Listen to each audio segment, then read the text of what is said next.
You're listening to a segment of the Inside Rock podcast on IWW Radio, Niagara Falls. Go to jabberguys.com to hear the full episode, as well as other Inside Rock episodes with Oat, Queeks, and Ja, the Jabberguys.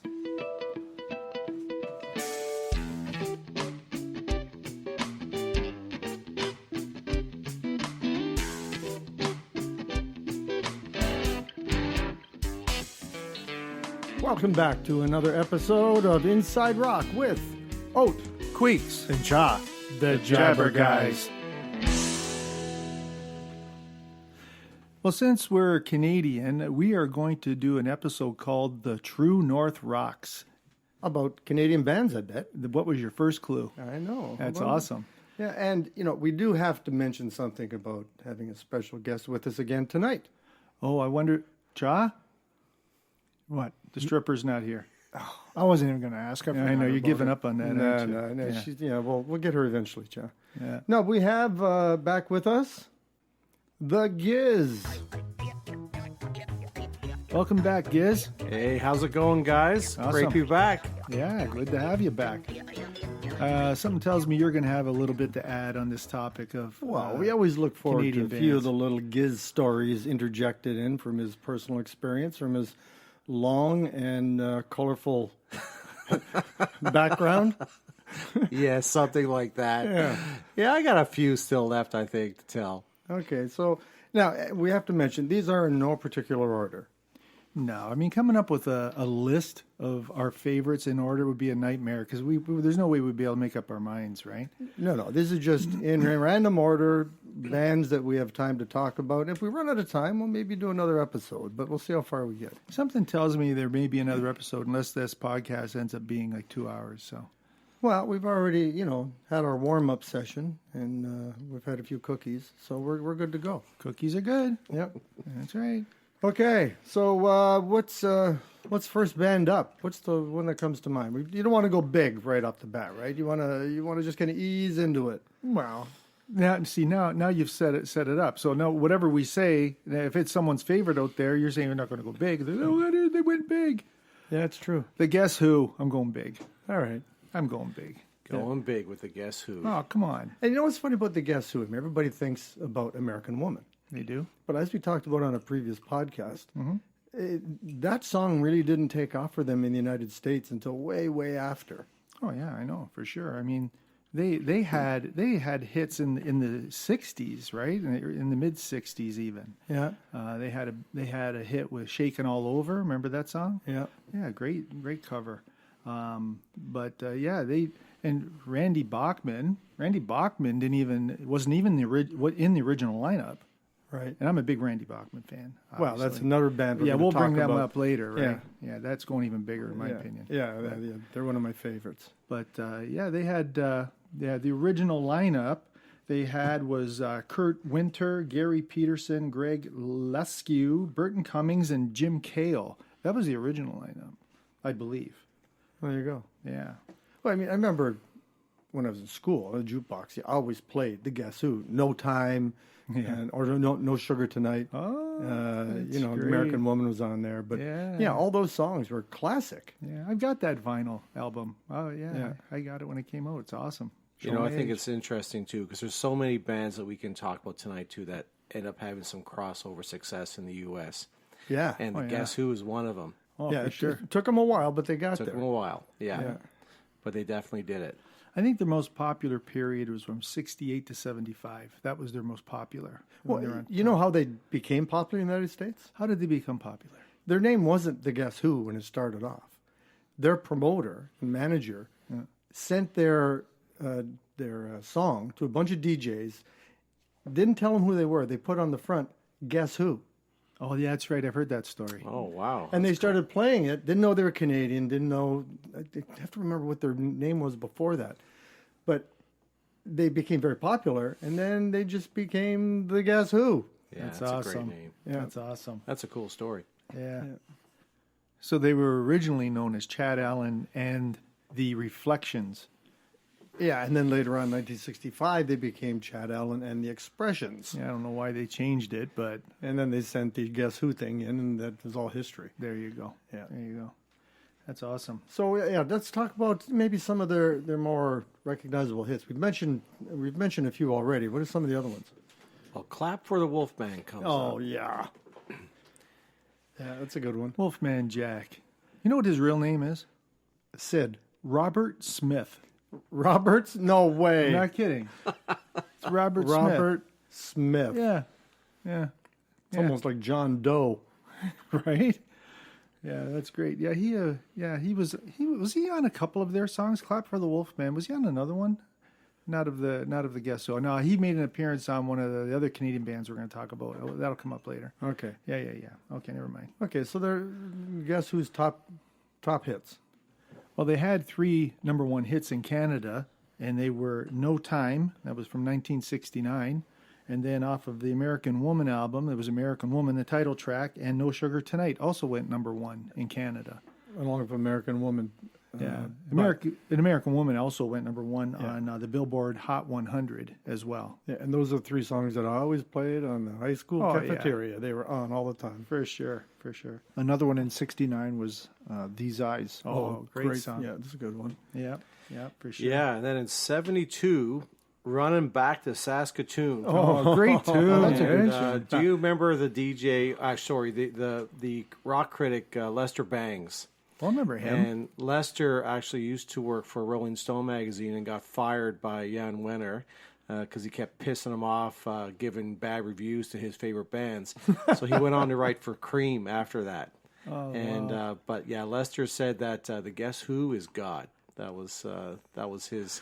Well, after they released that song. Can you find a more Canadian song than "Running Back to Saskatoon"? Yeah. That's awesome. Unless you can find could be. Well, unless you can find a song about Moose Jaw, but I mean. I don't know, Stompin' Tom Connors, he's pretty Canadian. Well, that's true. A good old hockey game, right? Yeah. I'm sure Moose Jaw must be mentioned in some song. Oh yeah, it's got to be in there. So, what are the songs? Any other ones? Oh man, there's tons. There's Hand Me Down World. Oh, Hand Me Down World. That's There's really another good, one. Really good. They had one later in the '70s, Star Baby. Yeah, you know what? You're right. After this podcast, I'm going to go put them on. Oh, it's great stuff. You better grab some extra pot cookies and take with you. Okay. There you go. All right, moving on to the next band. Yeah, for sure. What do you got there, Queeks? I don't know. Let's talk about. Well, you know what? We got to jump into BTO. I hate to do that right away, but we're talking about Guess Who, and we all know Randy Bachman was the lead guitarist for. Well, we have to take care of business. Guess Who? Taking care of business and business at the same time. And, yeah, taking care of business. That's right. So Bachman Turner Overdrive, that was probably one of my favorite bands from the 70s. I think I wore out Not Fragile, the album from Well, 74. and as you mentioned before, Randy Bachman came over to BTO from the Guess Who. Guess Who, yeah. That's right. So it was Randy Bachman and C.F. Turner, Blair Thornton, Robbie Bachman on the drums. I mean, great band, just a great sound. Okay, what's your favorite BTO song? Well, I know what yours is. There's Yeah. no question. Rock is My Life, and This Is My Song off of Not Fragile is one of my favorites. It's really good. And off that same album, your favorite song is? Rolling Down the Highway. Yeah, Roll On Down the Highway. Yeah, for sure. Love That's a that great tune. I like Let It Ride. Let It Ride. There's a good one. Yeah, Let It Ride. That's off of BTO 2. Yeah, Yeah. Let It Ride. That's a good one, actually. I remember that album though, Not Fragile. I always remember that album in your collection. It had a texture to it. It was did. a It was a box with crate. gears in There was it. a crate on there. Yeah, and Not Fragile. That's great. It's amazing.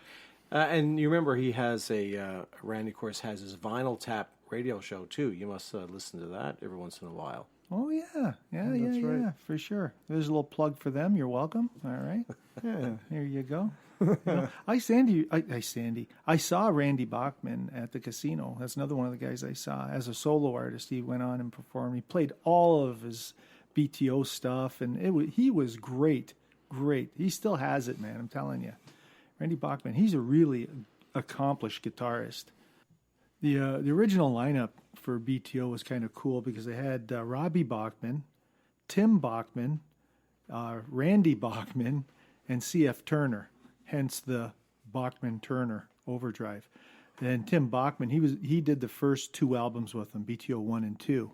And they had big hits off of 2 with Taking Care of Business and Let It Ride. But then Blair Thornton came in to replace Tim Bachman, and that's when they did Not Fragile, and they really took off from there. And it's funny, too, because Randy Bachman left the Guess Who at the peak of their success, which was weird. And he was labeled as a lunatic and a loser for quitting the Guess Who at the peak of their success. And a lot of people, he was afraid nobody wanted to work with him because he left that band. Because the Guess Who were huge at the time. And but Chad, the guy that remember the original band name, Chad Allen, he actually worked with Randy and formed a band called Brave Belt. And so it was the success of Brave Belt that got Randy Bachman out there that got him into BTO. So, yeah. Really? Yeah. So Chad actually came to the rescue. He was willing to work with him because he knew of him. They knew of each other. They crossed paths, right, with the original American. It doesn't make sense. Why would you not Guess Who? work with a guy who was with a top band? I don't know. I think they were just very... they thought, why would you quit a band that's so successful? That's like when the Beatles broke up. It's like, boo, bad on John Lennon. Well, right? yeah, Just blame Yoko Ono. Everybody, you become disliked, right? Yeah. Really, There's hundreds of stories probably like that. But you're thinking, why would they do that? Exactly. Yeah. But Well, like what Cha, even you said. I mean, you're going through all these stories and histories. Like, man, these guys go through hell. Mm-hmm. You know, you think you always want to be a rock star when you're younger. Now you look at some of these stories, you think, God, I didn't do that. you know what? Just lots of alcohol, like Keith Richards does, and the Stones. That's why they stay together. They're all... Keith's got it down. He knows what he's doing. He doesn't give a shit, right? But you know, that's what happens when you have really talented people in one band, right? Yeah. And there is a power struggle. Yeah, for sure. Yeah. How about, well, I'm going to jump right into, I'll go to the other end of the scale. Where you going? Bare Naked Ladies. B&L. BNL. Uh-huh. I mean, they're from Scarborough. That's where they started. Yes. Which is just north of Toronto. And their most famous song ever. Come on. I know, but why bring that one up? That one's so overplayed. I know. If I had $1 million. If I had $1 million. Not like 1 week. Dijon ketchup. Still not a thing. Oh, man. Yeah, another song that comes to mind was Lovers in a Dangerous Time by Bruce Cockburn that they covered. And that was a really great song for them early in their careers. They went through a lot of troubles, too. I mean, one of the co-founders, Stephen Page. Yeah. Bye-bye. They said, bye-bye. We can't do this anymore with you. And he had to leave. He'd leave the band. Why, was he a goof? What happened? Kind of drugs were involved. There's a story about him in New York City. That's too bad. Yeah.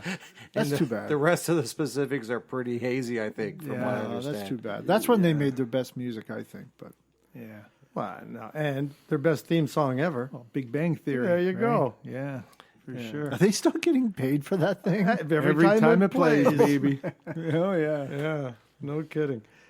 We kind of just skipped over a name there that was mentioned, Bruce Cockburn. I mean, there's another Canadian artist he's had over 34 albums. Yeah, he's from Ottawa. From Ottawa, that's right. And what are some of the songs? Wondered Where the Lions Are was the one I remember. Yeah, most. it's a good one. Yeah. If I Had a Rocket Launcher. Oh, there it is. You go. Yeah. So here's one for you. Ian Thomas. Do you remember Ian Thomas? I do. His only top 40 hit was Painted Ladies. Remember Painted Ladies? I do. Yeah, that was his only top 40? Only top 40, yeah. You know what's interesting about Ian Thomas? Here's something you didn't know.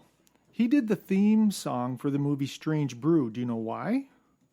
Because he's Canadian. No, because his older brother is Dave Thomas. No way. Absolutely. Yeah, I knew you didn't know that. Yeah, his older brother, Bob and Doug McKenzie, right? Well, Dave Thomas I had no idea. From SCTV. From SCTV. Yeah. Yeah. And that's why you get the gig doing one of the two song. hosers. Thanks for listening to this segment of the Inside Rock podcast. To hear the full episode, go to jabberguys.com and listen to our episodes with Oat, Queeks, and Cha, the Jabberguys. You can also go to your favorite podcast provider, Spotify, Apple, Amazon Music, Google, and many more, to subscribe to our podcasts, Inside Rock in weird and wacky worlds.